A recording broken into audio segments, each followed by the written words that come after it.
مردم قطعی رفع الیدین آنقدر نفرت داره که هیچ پرسان نکو. اگر تو خب استاد میشی نعوذ بالله تو را شطور معرفی میکنه. اگر دست رفع الیدین میکنی میگه دنبای اسباری تو کارا میکنی. این گپا را میزنه و ای از دهن علما میبره. ای علما شما همین آیات قرآن خو بخوانی. چرا اذیت میدی پیغمبر الله را؟ این حدیث صحیح ثابت شده.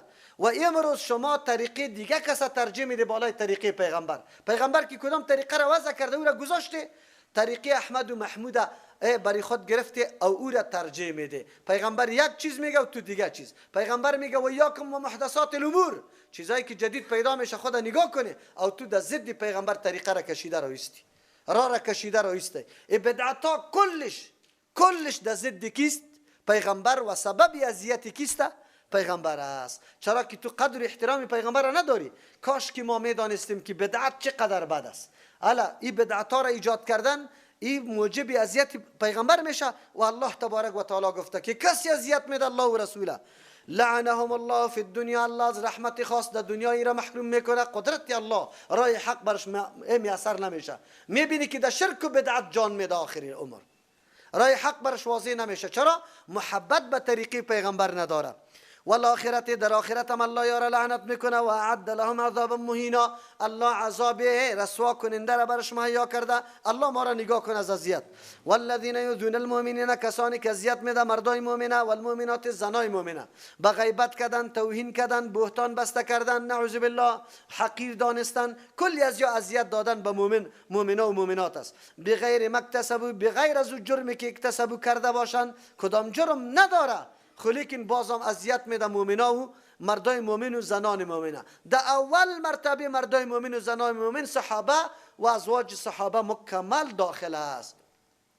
پس در این آیت بسیار هشدار بزرگ و تخویف بزرگ به او طایفه هاسته که بنابر اعتماد بر روایات موضوعی و خودساخته تاریخی خودشان صحابه را طعن و لعن میگه و وارا مرتد میگه نعوذ بالله، ازواج مطهرات زناکار میگه نعوذ بالله، زنان صحابه را زناکار میگن نعوذ بالله، یا دی داخل است. الله تبارک و تعالی چرا اول مصداق مؤمنین و مؤمنات کیسته؟ امو صدر اول اسلام است. فقد احتملوا، یقینا ورداشتن بهتان تهمت و اثما گناه را مبینا آشکارا. چرا دلیل نداری او توی گپا را در حقش میکنی؟ مثل که آل مردم ما بیچاره در بدر شدن. کسی که میلاد نمیکنه او را متهم میکنه که پیغمبر را دوست نداره. این تهمت است. چرا دلیل خو نداری؟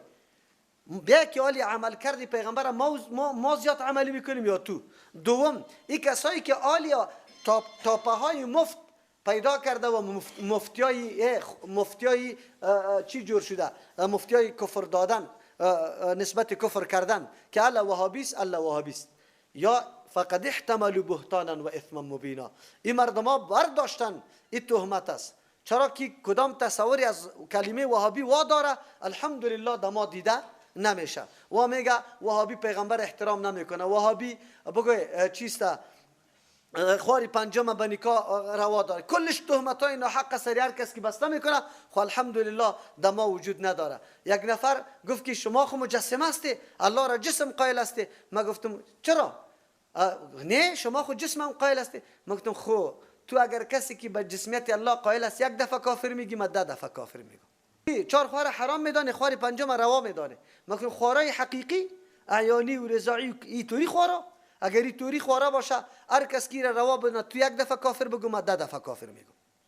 نه شما زیارت ها را قبول نداره. من زیارت چطور قبول کنیم؟ من حیث چی؟ زیارت اول تعریفش برای ما بکو. زیارت خو مطلق ملاقات میگه. هر مرده که باشه اگر در زیارت رفته میشه، طواف میشه، جندش گردن میشه، سنگش زده میشه، خاکش خورده میشه، از پیش خواسته میشه، ایره ما قبول نداره. تو ایره قبول داری؟ حیران بود. علی گفتن نمیتونی. نه مفتو خیر چرا؟ اگر مطلق زیارت میگی که چیستا، ما گفتم تو یک دفعه کافر بگو، ما 10 دفعه کافر میگم. خیرات قبول نداره. ما گفتم هر کس که خیرات قبول نداره تو یک دفعه کافر، ما 10 دفعه بگو. دیگه چی دما میبینی؟ ایران شد دیگه. خود چرا این تهمت های ناحق در جان مردم کرده رئیس فقط با جور کرده مردم از درس و تعلیم مانده، خودتان خو بیان نمیکنه، مردم نگذاشته که دین بفهمه. به خاطر چی؟ یعنی تبلیغاتتان. یا ایها النبی، پیغمبر علیه السلام قل بگوی لی ازواجک، برای زنای خود و بناتک برای دخترای خود و نساء المؤمنین برای زنای مؤمن. با زنای مؤمنا بگو. اول از خود شروع کن. اول تطبیق عملی از خود پیغمبر شروع میشه. در جنگ احزاب هم اول در خندق خودش تا میشه، خودش کار میکنه، خودش صدقه میکنه، خودش سر تراش میکنه در عمره. کلی کارا را اول پیغمبر میکنه. مولای ما امروز هیچ چیز نمیکنه. اول آخوندای اهل تشیع هیچ وقت خود اول قطی زنجیر پیچ نکردن که خونهایشان باد میشد و دیگران را ترغیب به زدن میدادن. و مولای امروز ما که الا میلاد خیلی خوب فایده داره که اول 5000 میکشید مینداخت که الا فایده داره. نه، فقط بسیار ثواب داره. شما جمع کنه. شما که جمع کردی باز چطور میشه؟ غوری، پلوی، لوکس، گوشت قوی خو به ملا صاحب میرسه. خب قبل از او شکشکک میکنه آجی و وکیل روی موت میشه. پیسر خو بیا از او مردم جمع کرده. والا برنج و گوشت خو خیلی زیاد است. در خانه ملا صاحب روان کنی خام. باز بعد از او که پختش بمانه الا در خانه ملا صاحب خود خوش میکنن بکی بگه خود نمایی میکنه به ملا صاحب. کلش در ملا صاحب. ملا صاحبی طور نکرد که نه اگر این خیرات است برای فقرا و مسکینا بده. او طور نمیگه، خود نمیکنه. خود پیغمبر هر کار از خود شروع میکرد. بگوی پیغمبر علیه السلام لازواجک به زنان خود و بناتک به دخترای خود و نساء المؤمنین به زنای مؤمنا. چی بگویه؟ یدنینا که فرو بگذارن آویزان کنن علیهن بالای خود من جلابیبهن از بعض جلباب خود، یعنی چادرهای کلانی که سر خود میپرته، اگر او به شکل چادری باشه یا نباشه. در مورد چادری سر و صدا خیلی زیاد است. این لباس اسلامی نیست، این اینطور است، این مچم پدیده کجاست. این گپا غلط است. نوعیت لباس از زمان پیغمبر علیه السلام تا آلی را بر ما نقشش وجود نداره که کدام رقم است. اسلام امر به پوشاندن کل بدن زن کرده، کل بدن. چرا؟ در حدیث میآید که طریقه پوشیدن جلباب در زمان پیغمبر علیه السلام این طوری بود که زن یک چادر کلا نمیگرفت با جز از یک چشمی خود دیگه مکمل جان خود میپوشاند. اینی را جلباب میگه. ذالک ادنا یعرفنا. این خیلی نزدیک است که شناخته شوند که یا مردمای لاوبالی نیستن، بدکار نیستن. فلا یؤذینا. پس اذیت برشان دادن نمیشوند. کلگی میفهمه. آلی بچه پشت کدام دختر است؟ راستی تا نبگه. دختری که حجاب داره که میره در یک طرفی سرک با کسی سخن و کلام نمیکنه، کسی هم برش کچ سای کرده نمیتونه، کسی هم. لیکن دختری که لب شیرین زده و خود لباس چسب پوشیده و لاکت در اینجا و موبایل در دستش است، با سعی میکنه که فاسقا کلگی دنبالش گرفته. قرآن در اون زمان هم همینطور فساق موجود بود، در این زمان هم موجود است. قرآن هم احکام بیان میکنه. الله خو میگه که حجاب بکنی. این حجاب برای چیست؟ در خانه الله امر میکنه. اگر در خانه امر بکنه که تو چادر کلان بپوشی، کدام مفهوم داره؟ مجبور است که زن میبرایه، ضرورات داره، در ترجمه میره، در درس میره، در پیش پدر و مادر خود میره، در کار و روزگار خود میره، باید جلباب بپوشه، حجاب بپوشه. پس دختری که در مکتب میره، در پانتون میره، حجاب باید بپوشه. قرآن برش امر کرده همینطور سر تا پاره مکمل. خودی الله بر ما میگه و کان الله غفور الرحیم. هست الله تبارک و تعالی زیاد مهربان از این پیش که اگر هر عمل انجام داده شده حجاب مراعات نشده، الله او را بخشش میکنه، رحم کننده است که آلی برای شما احکام خود روان میکنه و برای عفت و پاک دامنی خودتان. آلی مسئله حجاب آمد، حجاب چه قسم مراعات شو و چی است؟ دایت دیگه ولا یبدین زینتهن الا ما ظهر منها آمده. ظاهر نکنه از زینت خود مگر آن چیزی که ظاهر است. اونمو را ظاهر کرده میتونه. در مورد تفسیر ازی در بین مفسرین اختلاف است. ابن مسعود رضی الله عنه میفرماید که مراد از زینت در اینجا غیر از کف دست و غیر از روی است. ابن عباس رضی الله عنه میفرماید که روی هم داخل نیست. ابن مسعود رضی الله میگه که مراد از زینت امو لباس بیرونی است که اونمو دیده شوه دیگه هیچ دیده نشوه. از امو خاطر اختلاف در بین فقها، در بین علما در مورد روی هم پیدا شده که آیا روی دست خو مجبور است. زن اگر یک چیزی از دکان میگیره مجبور است، این مکلف نیست که دستکش داشته باشه، بلکه انگشتای خود پیش کده میتونه. این خو کلگی قائل است. اما روی چطور است؟ آیا روی هم در جمله حجاب میره فرض از سترش یا نه؟ علما دو نظر داره. یک تعداد قائل به است که بالکل چیز ستر شوه، پوشیده شوه به هیچ وجه. یک تعداد علما قائل به است که نه، روی در جمله ستر داخل نیست. اما هر دو طایفه علما قائل به است که در موقع فتنه، در جایی که مردم توجه به این گپا داره، پشت این گپا میگرده، در اوتور مجلس، در اوتور جای باید روی هم پوشانده شود. مثل که عالی در موتر بالا میشی، در بازار استاد هستی، در استادگاه استاد هستی، در دفتر کار میکنی و مردم متوجه تو میشه، باید روی پوشانده شود. در پوشاندن روی در اینطور مواقع هیچ کس اختلاف نداره، کلگی قائل به است که روی باید پوشانده شود. البته در جایی که فتنه وجود نداشته باشه او مواقعی که فتنه نباشه، هر کس او را میفهمه، در اونجا روی پوشانیدن این ضرور نیست. شیخ البانی رحمت الله علیه جلباب المرأة المسلمه یک رساله کلی احادیثی از هر دو طرف جمع کرده و آخری فیصلش به این شده. اوی راست است، چرا که روی پوشانیدن در هر موقع حرج و تکلیف زیاد هم لازم میکنه، خصوصا در جایی که فتنه نیست و تو مدت زیاد در اونجا سپری میکنی. از او خاطر روی مستثنا شده. خو البته مواضع زینت دیگه، اگر او گردن است، اگر او سینه است، اگر او موی است، این جاها را مکمل پوشانیدنش فرض است سر زن، خصوصا که از خانه میبره. پس معلوم شد که درجات پرده یا ستر سه قسم بود. اول پرده یا ستر به وجود بود، به شخص که خود امیزن در خانه است، هیچ بیرون نبرآمده. دوم قسم پرده با ای بود که مکمل جان خود پوشانده باشه، حتی یک چشم دیده میشه که راه را سرش میبینه. سوم که تنها روی لچ باشه، البته ای در موضع فتنه نه، در غیر موضع فتنه. این سه درجه برای چی شد؟ برای ستر. ماند مسئله چادری. چادری یک خوبی ای داره که هم راه را میبینه و هم مطمئن است که حالی کدام طرفش چیام نمیشه، چرا در سر انداخته میشه کلی بدنش. البته چادری هم باید اینطور چادری باشه که جذاب نباشه، نظر مردم طرف خود جذب نکنه.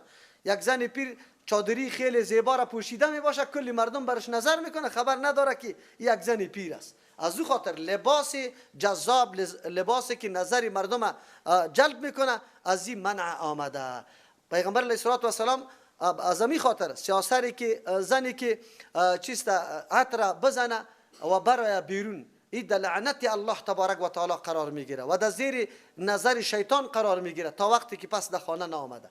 و همین قسم اونجا در آیات های دیگه هم تیر شد که یا ظاهر نکنه زینت خود با پای زدن، یعنی اگر در پایایشان زینت باشه پای خوب نزنه که معلوم کنه که این صاحب زینت است، توجه مردم طرف خود بگردانه. هر امری که توجه مردم طرف خود میگردانه و ای در بیرون خانه ای کار میکنه، این حرام است، نادرست است، ممنوع شده. چرا الله تبارک و تعالی بهترین فلسفهش گفت ذالک ادنا ای یعرفنا؟ این به خاطر خیلی نزدیک به است که شناخته میشن که زنان نعوذ بالله لاابالی و زنان چی نیست، کوچه و بازار نیست، فلا یؤذین، اذیتم برشان داده نمیشه. هیچ کس توجه به این نمیکنه. اگر زن و دختر خود گرنگ بشماره، برای خود ارزش بده، واقعا گپا و خنده و مذاق بیجا در هر جای نکنه، رای خود تعقیب بکنه، هیچ وقت کسی نظر بد طرفی از او کرده نمیتونه. خو زمانی که از تو حرکات غلط مشاهده شوه، باز نعوذ بالله طمع مردم منافق پیدا میشه، فاسق پیدا میشه. از او خاطر اسلام اینمی امور ضروری کرد که باید رعایت حجاب شوه به خاطر حفظ عفت و مسئولیت زن و عزت زن. ای عزت زن نگاه میکنه، ای بندی خانه نیست. تاسف در اینجاست که یک تعداد زنایی که حیثیت زندگی خودم نمیدانه و از دین خود هیچ معلومات نداره، برای پیش برد تبلیغات غرب امی گپا را در زنا گفته رایست، هر جایی که میره این تبلیغ میکنه که وی شما بندی خانه است، حق داره برای در بازاری گپا. دیگه هیچ وقت تبلیغاتی طور زنا را فریب نخوره، یا فقط حیثیت و آبرو و عزت شما را پایمال میکنه و میخواه که در بازار بکشانه، دیگه هیچ حیثیت و آبرو به کسی باقی نمانه، دیگه کدام کاری نداره. یا بیچاره اصل معلومات نداره، از حیثیت و آبروی خود آگاهی نداره که در کجا حیثیت و آبروی ماست. به این خوش نشوی که والا اینه دختر فلانی رفت پیلوت جور شد، در فلانی مسابقه چیسته بسکتبال اول نمره شد. به این نظر نکنی، این عزت برای انسان نیست. عزت برای انسان در دنیا و نموسته که 24 ساعت زندگی تا در زیر فرمان الله تیر میکنی و از تو ثمره به مخلوق الله تبارک و تعالی از نگاه تعلیم دعوت دین رسانده میشه. اینی عزتمندی است. عزتمندی به این نیست که شهرت تو بالا شود یک امر. شهرت طلبی درست نیست در اسلام که خود شهرت بدی که اینطور هستم و آل فی الحال یا اینمی کارا را شروع کرده و مردم حتی راضی هستند دخترای خود اون در کلاپا میدن میره در ممالک دیگه و او هم باز مردم زن معرفی میکنه که بله ایام حیثیت و آبروی ایمانی داره. الله رحم بکنه. لئن لم ينتهي المنافقون والذين في قلوبهم. قرآن نظام دیگر را بر ما بیان میکنه. حکومت، کسایی که صاحب قدرت و سلطه است، الله تبارک و تعالی جلوگیری از جنایات، از گناه ها را به دو سیستم میکنه. یک سیستم به کسانی که مبتلا به او جنایت میشه برای زیاد توصیه است. مثل به زنان توصیه شد که خود در اینمی قسم جور بکنه که کسی طمع توقع بری شما نداشته باشه، شما مسئول باشه. اما بعضی مردمای بدبخت پیدا میشه که همچون دختری با حجابه نمیگذاره، آزار و اذیت میده. حکومت اسلامی و کسایی که سردمدار است مسئول است که برای از یاد تهدید و اخطار داده شود. در زمان پیغمبر علیه السلام همینطور بود. اگر کسی نمی قسم پیدا میشد باز وقت تهدید داده شدگی بود. اگر یک بچه در قریه پیدا میشه بعد از طرف مردم تهدید داده شود که اگر در سری کوچه با این وضعیت دیگه تو را دیدیم باز دیگه خانه از اینجا کوچ میدیم، ما تو را در این طور وضعیت در اینجا نبینیم. این باید باشه. مردمایی که غیرت نداره مردم موقع میده، در سری کوچه در هر جای استاد میباشه، هر کس آزار و اذیت میده. قرآن امیره میگه لئن لم ينتهي المنافقون، اگر من نشوه قرار نشون این منافقا، کسانی که تو پابندی دین الله را نمیکنه و آزار و اذیت میده زنا را، الله یارا منافقین میگه. والذین فی قلوبهم مرض، کسانی که در دلایشان اینمی مرض است، مرض خرابی شهوت پرستی است، نعوذ بالله. والمرجفون، اگر من نشودن مرجفون، کسایی که شایع کننده اخبار بی بنیاد است، تبلیغات میکنه، ایگپا را نشر میکنه. یک مانا مرجف اونمو کسایی را میگه که او باش است، فاسق است، ببندوبار. در اصطلاح عرفی ما و شما ببندوبارا. فی المدینه، در مدینه، لنغرینک، خامخ الله میگه برمی گمارم، مسلط میسازم تو را پیغمبر علیه السلام بهم بالای از یا ثم لا یجاورونک، بعد از باز یا همسایگی کردن نمیتونه فیها در این مدینه الا قلیلا، مگر روزی کم. این اخطار بود از جانب الله. پیغمبر الله را الله میگه که من مسلط میسازم. اگر این منافقا قرار نشدن روزی فرا برسه که پیغمبر من مسلط بسازم. چی مانا؟ حکومت خود دستی پیغمبر است. اینطور مردما را جلب میکنه و اخطار میده و اینطور مردما باید از منطقه دور رانده شود. قرآن میگه که باز لا یجاورونک، در این منطقه باز همسایگی نکنه، بعد رانده شود. چرا؟ این دانه فساد است. در اینجا اگر باشه بسیار فسادا است پیشش میروه. یک نفری مفسد که پیدا شود آهسته آهسته برای خود گروپ جور میکنه، بازی فساد شایع میشه، نعوذ بالله. اینطوری مردم فرار دادن، از منطقه دیگه دور رفتن. چرا؟ آدم که از منطقه رفت در دیگه جایی که رفتی مسافر هستی، میترسی از هر کس، قدم به جای گذاشته نمیتونی. اینجا خو خانه خودیت است، وطن خودیت است، ناز و نزاکت داری، سری کاکا و ماما و با سری شناخته خود مینازی. اونجا که در وطن بیگانه رفتی باز دیگه قدمی تکج مانده نمیتونی. از او خاطر الله میگه اینطور مردما قابل فرار است. لیکن امروز دولت ما در این موارد هیچ کدام گام نمیورداره، بلکه صحنه های فحاشی و عیاشی که مردم ترغیب و تشویق میده از صحنه های تلویزیون پخش میشه. کسی هم آواز بالا نمیکنه، کسی هم میگه پارا نمیگه. یا مسئول هستن. اگر کل اینمی مسئولین در رأس حکومت که قرار داره، این صحنه ها که پخش میشه کلش مسئول است. اگر در پارلمان است، اگر در مجلس سنا است، اگر در محکمه است، اگر وزیر است، اگر مدیر است، هر کس کی است در اینجا دخیل است. جنایاتی که انجام داده میشه کل کابینه دولت در سهم می باشه، هر کدام بری خود حصه داره. مثلی که در فایدهش حصه داره، در نقصان و زیانش هم اینمی رقم حصه داره. بعد جلوگیری گپا شود. ملعونین، لعنت کرده شده هستند از هر جانب. اینطور مردما یا چیست هر کس یا را بد میبینه، اینما سوقفو، هر جایی که یا یافته شوند و خیزو گرفته میشوند و قتل کرده میشه، تقتیلا، بکشتن، یا دیگه باقی ماندن نمیشه. این را مرتدین میگه. کسایی که دین عقیده نداره و در دین اعتبار و باور نداره، در جامعه مسلمان زندگی میکنه، این مردم مرتد است. مرتد دیگه از بین ببره. سعی کنه اسلام در این مورد کسی که از ادیان دیگه است اول باید به دعوت به دین داده شود. اگر پذیرفت خیلی خوب، اگر نپذیرفت دم دین و آیین سابقه خود لیکن قانون عمومی اسلام قبول کنه جزیه را، باز برشان چیز گفته نمیشه. اما کسی که ادعای اسلامیت میکنه باز اسلام نمیپذیره، باور نداره به فرامین اسلام، این مردکه مرتد شمرده میشه. اول شبهش کشیده شود، مهلت داده شود تا 3 روز، در غیر از او باز قتل کرده میشه. یک دلیل از آیات قرآن کریم که دلالت بالای قتل مرتد میکنه همین آیت است.